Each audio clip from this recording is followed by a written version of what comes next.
what this church is about, finding somebody to lean on. Lean on that wonderful work we did. It was a community of unity beings helping make this incredible church look like it does now. You should have seen it just a few hours ago. And now look at all the different hands that come together to make this thing happen. Quite incredible. When I was 14 years old, I fell in love with a girl named Robin, Great Neck, Long Island. I loved her like I loved no other seems. We would be apart forever and always. I could never be apart from her. We would live together forever. She had my ID bracelet on her wrist. It said, "Property of Richard H. Levy. Do not touch." Not unlike my 442 Oldsmobile, same kind of thing. It's my property, don't touch it. All went well until she went to Aruba in the Caribbean. And she met a boy named Miles.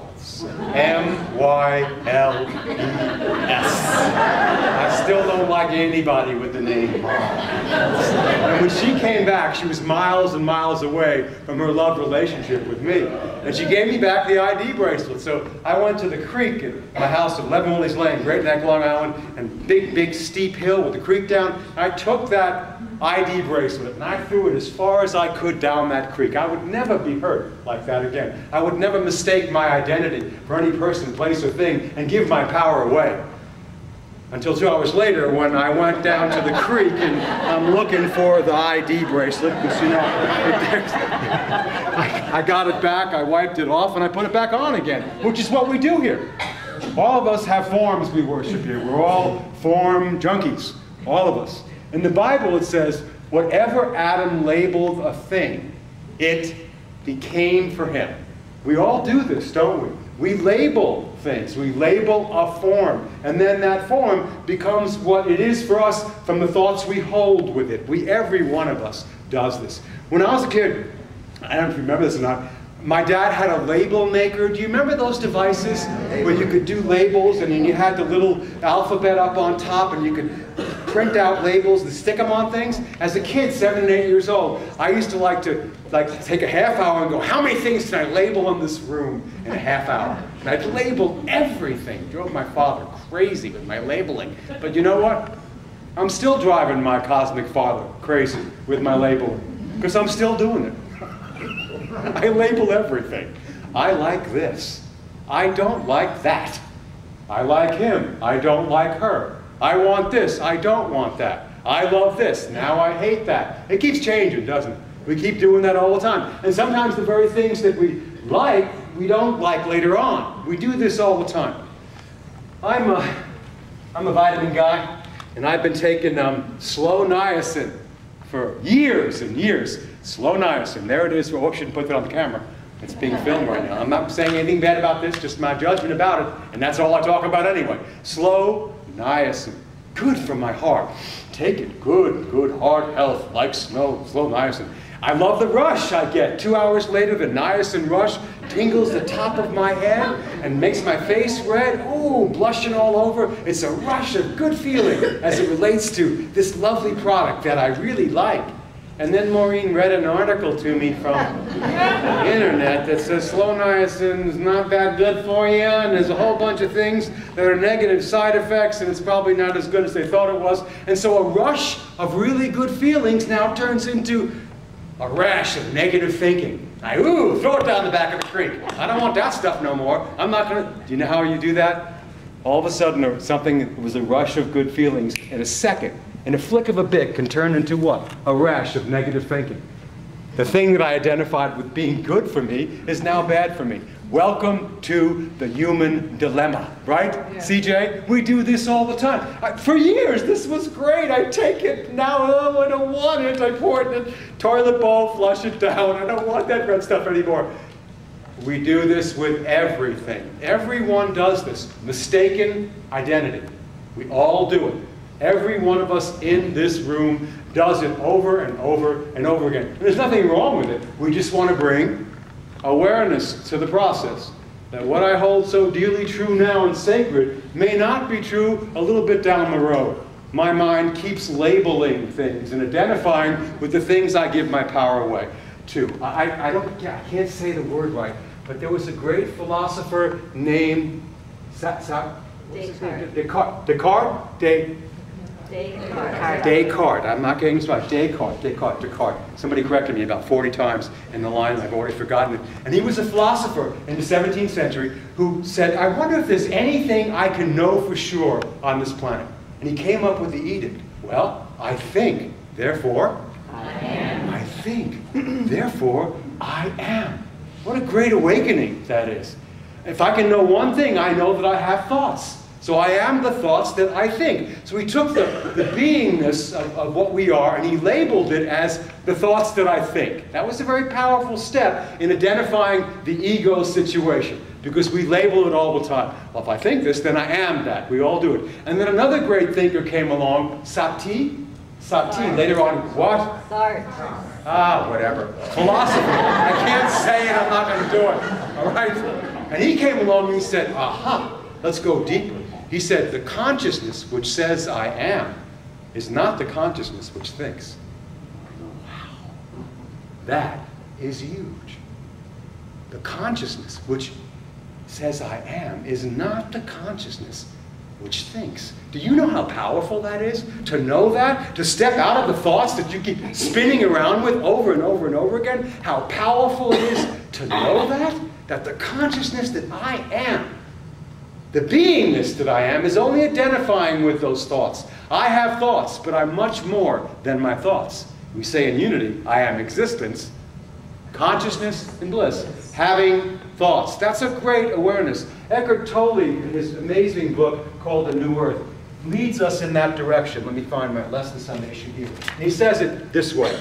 Ego is a conglomeration of recurring thought forms and conditioned mental emotional patterns that are invested with a sense of I, a sense of self. Ego arises when your sense of beingness, of I am, which is formless consciousness, gets mixed up with form. This is the meaning of identification. That's why I got the title for the talk. Mistaken identity. This is forgetfulness of being, the primary illusion of absolute separateness that can turn your reality into a nightmare. And we have witnesses to that all the time. The thing that I thought was isn't. The person I thought I could trust isn't anymore. But there are moments when we break free of our identity crisis. Moments of crisis. Like me with Robin Truck. I'm 14 years old. I'm Robin's boyfriend, Richard. And all of a sudden, Robin doesn't want me anymore. Who am I? Good question. I've got a 442 Oldsmobile last week. I'm that car. I am bought. My car gets stolen. Good question. Who am I then without the car? The World Trade Centers come tumbling down. Now, we thought we'd have that forever. Well, who are we without that thing we identified with? That's a good question to keep asking yourself. Because what you are is greater than what you think. Isn't that good news? Powerful, powerful, powerful options when you have that awareness. And you can make that, so every time you meditate, every time you pray, every time you do a Course in Miracles lesson, every time you get off your position, you're entering into beingness that can watch the thoughts come and go, rise and fall. When we have a crisis, big things happen. We lose our sense of identity. And then for a moment, we are much bigger than what we appear to be. In 2006, Maureen was in Hawaii, hanging out on the Big Island. I was doing church service at Seattle Unity.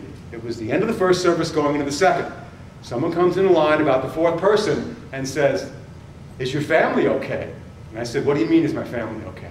"Well, you did hear about the earthquake off the Big Island, didn't you? 6.7 on the Richter scale." And I said, "No, I did not." Next thing I know is I flew up the stairs to get my little flip phone, a little Motorola flip phone. Quickly, quickly, quickly. Called. Nobody answered. All the lines were busy. There was nothing else I could do but to shift my consciousness, not from the situation I was identifying with, but with the beingness that I am. And I went downstairs into the chapel. And if you know Seattle Unity, it has this gorgeous, beautiful prayer chapel. And I sat underneath the sign that said, "Be still and know that I am God. Be still and know that I am God." I began to identify that with me, the I am that I am. And when you say it with me, "Be still and know that I am God," the greater part of your beingness knows that that's true. And you enter into that awareness where all things are just as they should be. And nothing that you've identified with in form can take power away from you. And then I said the prayer of protection about 150 times for them, for everyone on the Big Island. And when I went on stage again, because this show must go on. You're only as good as your last service, right? I had to get up there and do it in front of people, 300-400 people, whatever was coming then at that point. And right before I went on stage, my answering machine rang. And it was my grandson, Xander. He's 4 years old at that point. And he said, "Hi, Grandpa. Big quake we had, big quake, everything shake, shake." Tutu jumped on top of me with her body so things wouldn't fall on me. And we want you to know, everybody, everything's okay. A tsunami's coming though, so a tsunami. We need to get out of here, so we're in the car going to higher ground to get away from the tsunami. Now, Tutu call later. Tutu means grandmother in Hawaiian. And so I breathed this huge sigh of relief, and then I called Maureen, she called me about 2 hours later, and said, all of a sudden, 4th floor condo unit, CB brick building, all right? She said all of a sudden when that Papa Mama hit, that solid building turned into liquid. She said it went like this, like a palm tree, like this, boosh, boof. And she said, we're gonna die. This is the end of my life. And her only regret that she had at that moment was that Xander would have a short life. Other than that, she said, something very strange happened. A kind of calm and peace came over her that passes all human understanding, which had nothing to do with the circumstances that she was experiencing. She was experiencing a moment of existence, consciousness, and bliss and awareness that could then watch this thing called earthquake going on, this solid thing turning into liquid, that she just witnessed it and felt completely and totally immersed in peace. Isn't that powerful? Yeah. You know that's what you are when you have those moments. And if you have practice like we do, we can practice that in all the primary moments when we don't read the label and keep giving our power away and throwing our identification down the creek in the backyard, wondering who's doing this to us, when the truth is no one's doing it to you, it's happening through you. Existence, consciousness, and bliss. Watching the show and the dance of mistaken identity over and over and over and over again. We all do this. So after the place settled down, the form didn't crack up or fall apart. It was time to leave the condo and go to higher ground. So literally they were packing up any of the items they could find. Everything was totally turned upside down. Nobody in the condo was hurt, but they were going to higher ground. And literally as she was pulling out of the driveway, as with all forms, they all bowed and said, "Thank you, condo," because the tsunami was definitely going to come because it was right off the island and the place is at sea level, and they were saying goodbye. Easy come, here it is, now it's not. That did not happen, by the way. And forms are just like that, aren't they? It didn't happen. Of course it didn't happen. We still have the condo. It held up beautifully. But the truth is, in that moment, when you let go of the formless essence within you moves through you and shifts everything. Those are the big moments, the crisis moments where we have existence, consciousness, and bliss just sort of given to us. And if we have practices, it can help us become more connected to how powerful we are in those moments. The more mundane things are what drive me crazy every day. Like garage sales. Garage sales. We've had how many garage sales here? 4? I'm getting better at it. I'm really, Jennifer, she said he is getting better at this. I was holding a good space. I was having a rush of good feelings about the garage sale. Things were going well. Until we went to go pick up some items that in the truck that I judged were, well, these things actually should be going to the dump, not to the church. And so when we put these items in the back of this truck, I picked up a whole lot more than just the items in the back of the truck. I picked up what's called a rash of negative thinking. And I started to, with Bud and Peggy, and Bud was being Bud of Sri Rama. Mr. Harley guy, he leaned over in the back and he goes, well, you know, does it really matter what we pick up or drop off? Does it matter even how much money we make? This is just an excuse for people who love each other to have some time to fellowship together. Isn't that what it's all about? Thank you, Sri Badarama. That is what, this butt's on you, baby. That was what it's about. My God, that's what it's about. I get it now. And then Oasis come back, it's Wednesday night. We have it in the other room over there, and we're sitting, and Cindy Burrell comes up and says to me, so how you doing? I said, you know, garage sales, you know. And she taps me on the head. She's a tapper, and she goes, tap, tap, tap. Tap, tap, tap. Who's there? Why do you care? Tap, tap, tap. Who's there? Why do you care? Tap, tap, tap. Who's there? Why do you care? And I went, I don't care. I got it. Yeah, baby. Rash of negative thoughts become a rush of good feelings in that moment. When I opened my eyes, I saw things differently. I looked at the rocker that was sitting right by that back door, and I thought about that rocker and how important that rocker was in someone's life for so many years. That rocker maybe was a place where they nursed their first child. I don't know. That was a rocker where someone experienced the good moments and the hard moments. The good rock sometimes can help you with that. That's what that rocker represents. That form was infused with life. Life. I could see it, I could feel it. The coffee table, the one right there. Many people sat around that coffee table. You know coffee tables. And they had coffee in the morning and then maybe wine or some sparkling cider at night. The arguments happened at that table. You know, fights happened at that table. Big apologies happened at that table. Great meals happened. That table was filled with consciousness. I could just feel it. And that vacuum cleaner, I bet it cleaned up a lot of messes in somebody's floor, right? And that big old TV set, that big old huge TV, that big old obsolete TV set, when it came in the front door of someone's house brand new, it was the top of the line. There was a bunch of people going, yeah, baby, this is the best TV I ever had. And I got it. I got that all of these different forms now would become somebody else's fresh new start. They would start to tell their story on the rocker. They would start to eat their food at that table. They would watch TV on that set. And you know what was one of the first items that went at the garage sale? The one that I judged. Somebody walked in and went, that's just what I'm looking for. And they took it immediately. Wrong again, Richard. Isn't it beautiful how it works? That's how life works. You are existence, consciousness, and bliss. Labeling things. So we need to start labeling ourselves in God's image and likeness. Peace be still and know that I am God. That's the truth of who we be. It's backed by divine intention. And then you can play with all the forms that come into your life without getting caught up in them, without giving all your power away to them. Then you can make choices about which things you'd like and which things you don't like. And know that a lot of it's about letting go and releasing it so someone else can have it and become a new form for them that will be right for them. That's the way we circulate the energy, the presence through everything that we do.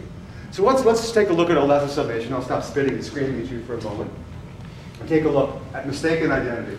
This week, notice how quickly the rush of good feelings can turn into a rash of fearful thinking. Before you throw the bottle away and give your power away once again, slowly read the small print instructions on the label. Let's do them again, all right? Here it is. Here's the next one. Put it up. Ego is the conglomeration of recurring thought forms and conditioned mental emotional patterns that are invested with a sense of I, a sense of self. Oh, I didn't know that. Ego arises when my sense of beingness, of I am, which is formless consciousness, gets mixed up with the form. That's the meaning of identification. This is the forgetfulness of being, the primary illusion of absolute separateness that can turn your reality into a nightmare. What's the option? The ego's not going to go away. We're going to keep giving our labeling mechanism to forms. Try this option here. This one comes from Allen Ginsberg, a nice Jewish boy who was also a Buddhist. He says this: it is possible to take our existence as sacred world, to take this place as open space rather than claustrophobic dark void. It is possible to take a friendly relationship to your ego nature. It is possible to appreciate the aesthetic play of forms of emptiness and to exist in this place, I love this, like majestic kings and queens of our own consciousness. Don't you love that? I love that. But to do it, here, the hard part. To do it, we have to give up grasping to make everything come out the way we daydream it's supposed to. And finally, I give you a prescription now. It only takes 500 milligrams of energy to move something in a new direction. It's just a teeny little tiny bit of willingness. So I suggest that you take 500 milligrams of these teachings every day and feel the good rush of good feelings that will come your way. Namaste.